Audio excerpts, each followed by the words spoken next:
নিম্নচাপ ক্রমশ অতি গভীর নিম্নচাপে পরিণত হয়েছে আর তার ফলে সমুদ্রে কিন্তু জলোচ্ছ্বাস লক্ষ্য করা যাচ্ছে। দীঘার ছবি আমরা আপনাদের সামনে তুলে ধরব। কোস্টাল থানার তরফ থেকে সেখানে মাইকিং করা হচ্ছে, সেই ছবি আপনাদের সামনে আমরা দেখাচ্ছি এবং পর্যটকদের কিন্তু সমুদ্রে নামতে নিষেধ করা হচ্ছে। মাইকিং চলছে সতর্কতামূলক ব্যবস্থা হিসেবে। পাশাপাশি সেখানে যে সমুদ্র সৈকত রয়েছে দীঘার, সেই সমুদ্র সৈকতের পাড়ে দাঁড়িয়েও কিন্তু যে সমুদ্রের জলোচ্ছ্বাস সেটা উপভোগ করছেন পর্যটকরা। বঙ্গোপসাগরে গভীর নিম্নচাপ উত্তাল রয়েছে দীঘার সমুদ্র। চলছে মাইকিং সতর্কতামূলক ব্যবস্থা হিসাবে। দীঘাতে পর্যটকদের সমুদ্রে নামতে ইতিমধ্যে নিষেধাজ্ঞা জারি করা হয়েছে। পার থেকেই কিন্তু সমুদ্র চাক্ষুষ করছেন পর্যটকরা, সেই ছবি আমরা আপনাদের সামনে তুলে ধরছি। আবহাওয়া দপ্তরের পূর্বাভাস ছিল যে নিম্নচাপের কারণেই কিন্তু বৃষ্টি এবং অতি ভারী বৃষ্টির সতর্কতা জারি করা হয়েছে দক্ষিণবঙ্গের 12টা জেলায়। উত্তরবঙ্গের জেলাতেও কিন্তু বৃষ্টির সতর্কতা জারি করা হয়েছে। কলকাতাতেও অতি ভারী বৃষ্টির সতর্কতা রয়েছে এবং বৃষ্টির সঙ্গে প্রায় 40 থেকে 50 কিলোমিটার বেগে ঝোড়ো হাওয়ার দাপটও লক্ষ্য করা যাবে।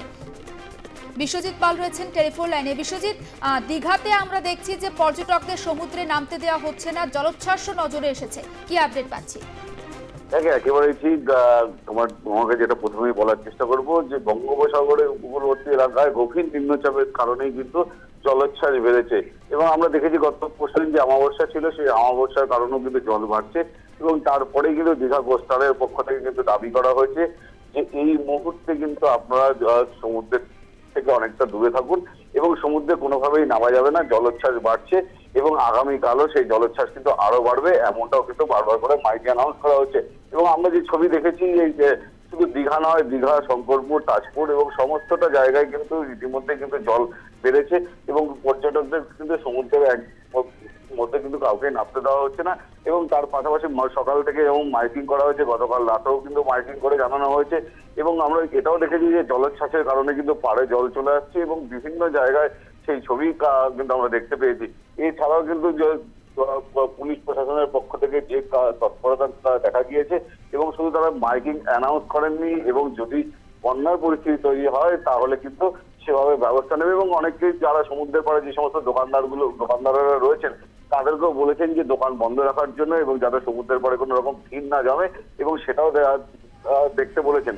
এবং যারা ডিজাস্টার ম্যানেজমেন্টের যারা স্টাফরা রয়েছেন তারা কিন্তু সকাল থেকে কিন্তু সমুদ্রের পাড়ে কিন্তু বাজি বাজিয়ে কিন্তু পর্যটকদের সতর্ক করছেন এবং এই মুহূর্তে দীঘায় কিন্তু প্রচুর মানুষের ভিড়। একদিকে যেমন নাকি তুমি জানো যে যেখানে জগন্নাথ ধাম রয়েছে সেই জগন্নাথ ধামের কারণে কিন্তু প্রচুর ভিড় বাড়ছে এবং সেই ক্ষেত্রে প্রচুর পর্যটক যেমন রয়েছে এবং তারা অনেকেই কিন্তু রথ দেখা এবং কলা বেচা দুটোই কিন্তু করতে এসছেন এবং একদিকে যেমন নাকি মন্দিরও দর্শন করবেন এবং তার পাশাপাশি কিন্তু সমুদ্র নামার চেষ্টা করছেন এবং সেই সমস্ত পর্যটকদের উদ্দেশ্যে কিন্তু বার্তা দেওয়া হয়েছে যে পর্যটকরা যাতে কোনোভাবেই জলে না নামেন, জলে নামলে কিন্তু বিপদ হতে পারে, এমনটা কিন্তু তারা বারবার করে জানিয়েছে।